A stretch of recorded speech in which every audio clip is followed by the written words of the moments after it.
America की geography ने America की इकोनॉमी को मजबूत कर रखा है। सऊदी अरब की ज्योग्राफी है, अमीर हो गया सब। सिंगापुर की ज्योग्राफी है, इकोनॉमी मजबूत हो गई। भारत की ज्योग्राफी ने इसकी इकोनॉमी को इतना मजबूत किया कि ये सोने की चिड़िया बनी। लेकिन ये इकोनॉमी सस्टेन करेगी या नहीं करेगी, ये पॉलिटी डिसाइड करता है। आप लाख गाली दीजिए नेताओं को, लेकिन एक बार सोचिए, एक चीज याद रखिएगा पॉलिटी के विषय में, आपका ज्योग्राफी ये डिसाइड करेगा, आपके देश की ज्योग्राफी ये डिसाइड करेगी आप कितना अमीर बनिएगा। यानी आपके ज्योग्राफी आपकी इकोनॉमी को डिसाइड करता है। अब रेगिस्तान में है, आपको कुछ है नहीं, जैसे सऊदी अरब की ज्योग्राफी है, वहां पे पेट्रोल मिल गया, अमीर हो गया सब।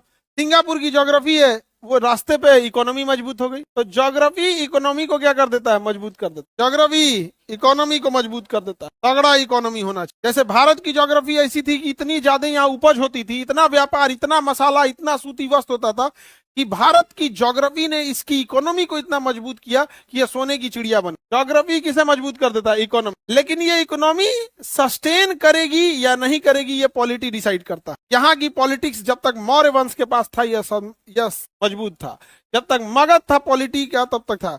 जिस दिन पॉलिटिक्स यहाँ का कमजोर हुआ, यहाँ भारत आए सब, दिल्ली सल्तनत, मुगल वंश, अंग्रेज, डच, फ्रेंच सब चले आए। समझ गया।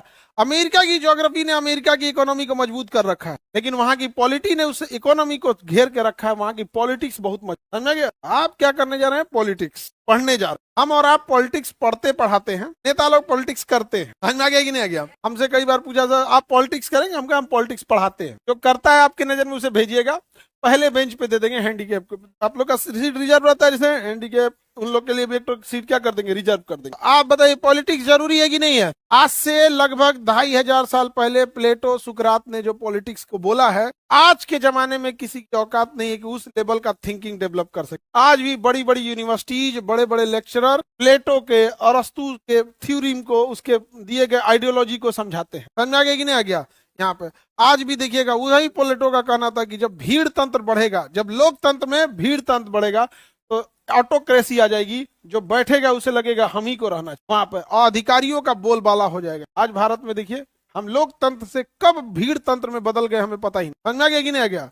भीड़ तंत्र में हम कब बदल जाते हैं किसी को पता नहीं चलता। ऐसा कुछ नहीं होता है। देखो दिक्कत कब आती है, जब देश लोकतंत्र से भीड़ तंत्र में चला जाता है तो कभी डेवलपमेंट नहीं होता है। उस भीड़ की बात सुनो, उस भीड़ को क्या चाहिए। उस भीड़ को चाहिए हमको अकाउंट में कुछ पैसा, उस भीड़ को चाहिए हमें सुविधाएं, उस भीड़ को चाहिए हमारे लिए पर्सनल मेरे पास क्या आ रहा है। उस भीड़ को नहीं चाहिए कि आपके बगल से सड़क चले जाए, उस भीड़ को ये नहीं चाहिए कि आपके बगल में हॉस्पिटल हो जाए, उस भीड़ को ये नहीं चाहिए कि अच्छी यूनिवर्सिटी हो जाए। उस भीड़ को चाहिए पर्सनल मेरे अकाउंट में क्या आया, फ्री बिजली आया कि नहीं आया, अनाज आया कि नहीं, पैसा